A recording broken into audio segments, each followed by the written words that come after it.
Hey, what's up, black people? How you doing? I'm Dr. Boyce Watkins from Your Black World and the Black Business School. I'm leaving Houston today, but we had a great film festival this week, and I'm gonna do it again. We're gonna do it in Detroit. We're gonna do it in Atlanta. We're gonna do it in I think I'll do it in Chicago too, and a few other cities. I got a lot of other cities on the list, but anyway, the interesting thing that was on my mind today was, this Black Lives Matter thing. Somebody sent me something where a guy named Kari Muhammad said that Zaza Ali, who you've seen me work with before, had an issue with Black Lives Matter. Now, I sent Zaza a text to ask her what she thought, but I also went ahead and looked at their guiding principles. And I was a little skeptical because I think that the article that was written about Black Lives Matter was written by a conservative, and I think there's a conservative agenda to dismantle Black Lives Matter, which makes me skeptical of anything that people say. But at the same time, just because your enemy is the one who gave you the bad news doesn't mean the bad news is true, right? So I think it's a matter of really, I had to scratch my back, I know that seems weird. I think that there is really a way you have to be critical in your thinking in terms of really kind of understanding what you're dealing with. It's almost like somebody telling you that the person you love committed a horrible crime, and you have to decide, well, how much do I still love the person? And can I love them despite the crime? And most of the time you can. Most of the time you have situations where good people might do bad things or bad people might do good things. And a critical mind is able to discern between the two without always throwing the baby out with the bathwater. Now, the concern that I heard was that basically Black Lives Matter has nothing on their website to say about the importance of the role of the black father in the home. Nothing. And they said this, and I said, okay, well, let me take a look. Let me dig up the information for myself. I advocate critical thinking, just do the research.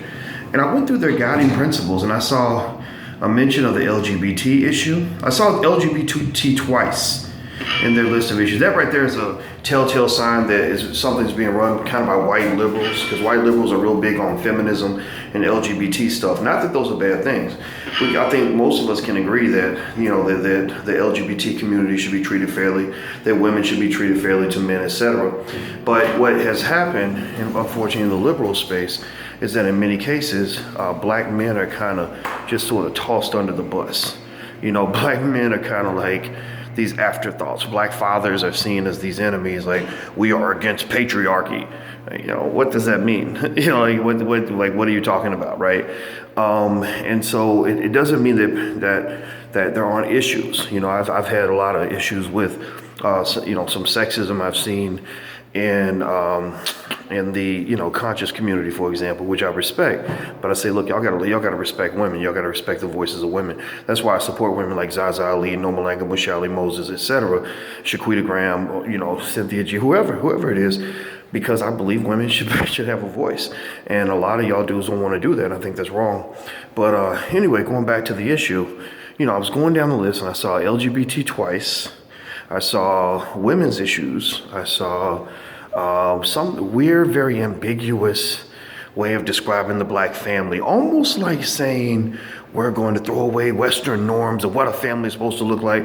And it almost sounds like you're basically saying you want the daddies out of the house. That to me is what it sounds. That's what I was reading. What else are you referring to? I guess you're talking about either, when you say that, typically you're either talking about kind of an LGBT thing, or you're talking about, something with the fathers. Like, we're tired of fathers running the households, blah, blah, blah.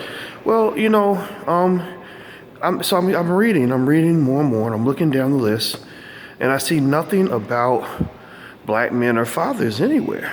And, and that was just weird and very disappointing, considering, that Black Lives Matter. I know a lot of activists in that organization, or who are part of that movement, who do wonderful work.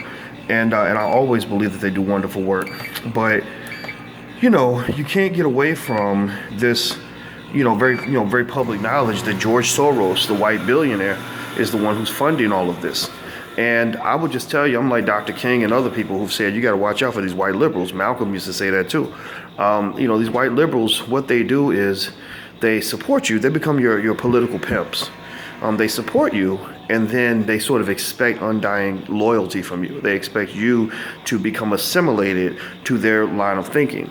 And a lot of the stuff white liberals believe about the world is stupid. You know, it doesn't mean that you can't identify with some of the issues. I appreciate what they do as far as black men being shot by the police, but I think we have to be very cautious about falling victim to people that, you know, they want to talk about patriarchy. Well, we need to talk about paternalism, the other P. The other paternalism means that, you know, if you think about it, paternalism, it's kind of what a parent would do. A parent is paternal over their child because they don't feel their child is capable of making decisions on their own. So in many cases, white liberals are paternalistic over black people because they feel that you're politically immature. They look at you like you're a political child. And as a result, they come in, they say, well, no, you black people are so backwards. You go to your churches and your pastors be telling you stuff, and all that stuff is stupid and is wrong and it's homophobic and it's this and this. And I mean, some of it might be screwed up. We know that Pastor Jenkins ain't perfect. But we also know that there's some stuff going on in the black church that black people love, and ain't nobody else gonna love it, but that's what we do. That's who we are. You know, so what I really think is that, again, going back to throwing the baby out with the bathwater, my position is that, you know, I support Black Lives Matter when it makes sense to me. When it don't make sense, when they stop making sense, I get off the bus, right? Just like riding a bus through the city, right? You say, okay, I need to get to 8th Avenue. Now, you might want to drive me all the way to Texas, but I'm not trying to go all the way to Texas. I'll get off on 8th Street. Thank you very much for the ride. So maybe that might be the approach that people might want to take. But I encourage you to go take a look. Go look at the Black Lives Matter website. Look at their guiding principles. Do your research. You know, come to your own conclusion, and kind of ask yourself, why is it that the black father is absent from the discussion? You know, I would just say that this, it's very interesting that you have, you know, this sort of, you know, activist kind of move toward protecting the black men from being killed by the police. But there's nothing sort of being said about protecting the black men from being exterminated from the American political system, the family structure, the economic system, etc.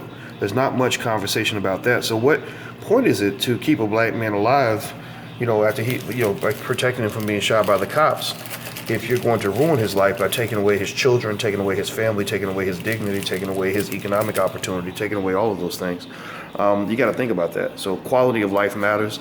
I would say that maybe black men have to have a movement that's solely their own so that we can come up with our own agenda. In fact, I've actually talked to Andre Hatchett about an organization we created called Black Men United. We just aren't done with it yet. We haven't pushed it out, but I'm just bringing it up because we're talking about it.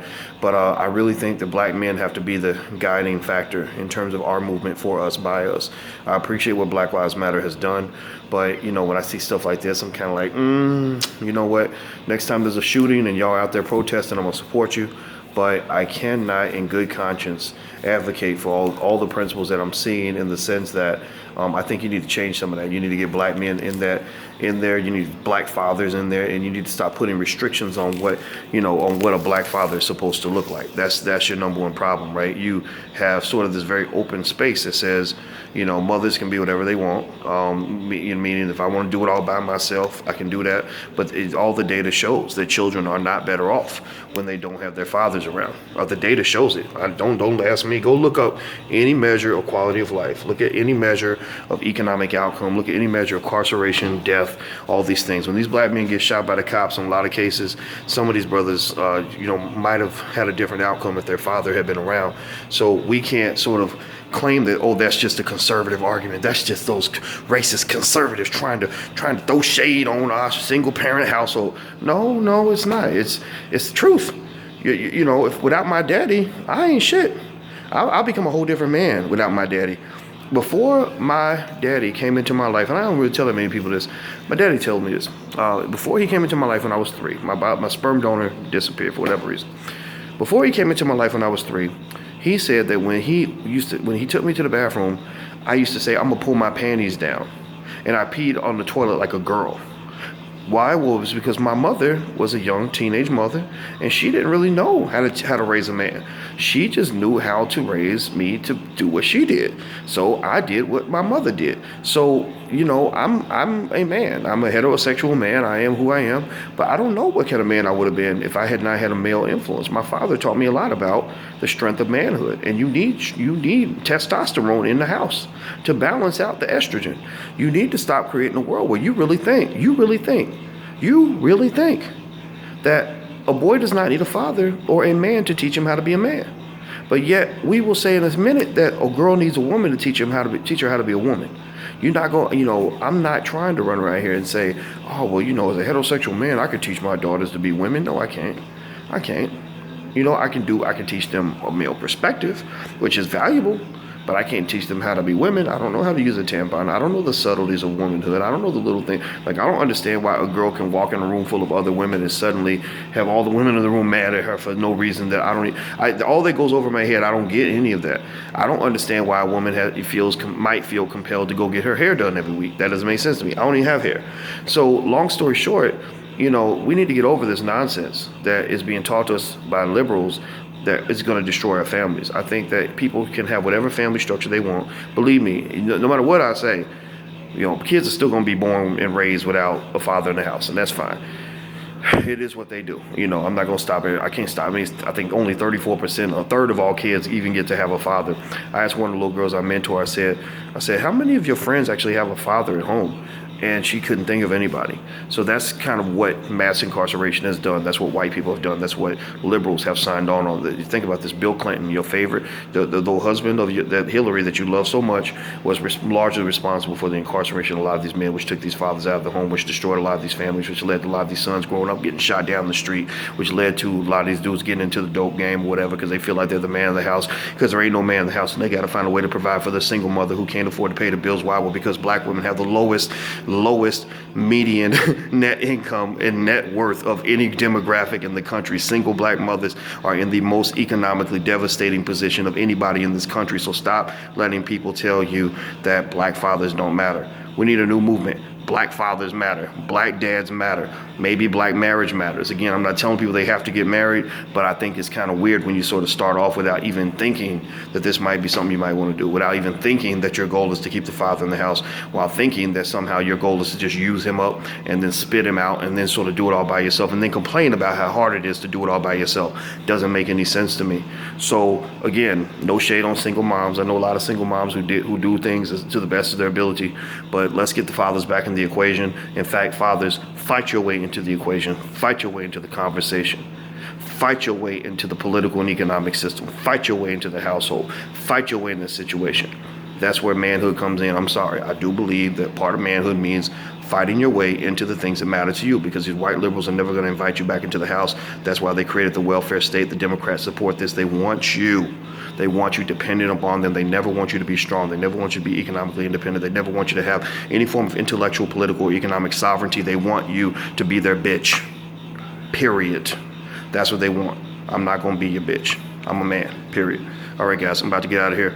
It's early in the morning. It's like 2:30 in the morning, and I'm about to go and drink some coffee and do some work and then probably go back to sleep. But by the way, the Black Wealth Bootcamp starts next week. You can join at theBlackWealthBootcamp.com. That's the wealth building class that we teach, where we teach people things like how to build wealth, how to start your own business, things like that. So you can try it out at theBlackWealthBootcamp.com. And that's it. So take care, guys, and I hope you have a wonderful day. Talk to you soon. Peace.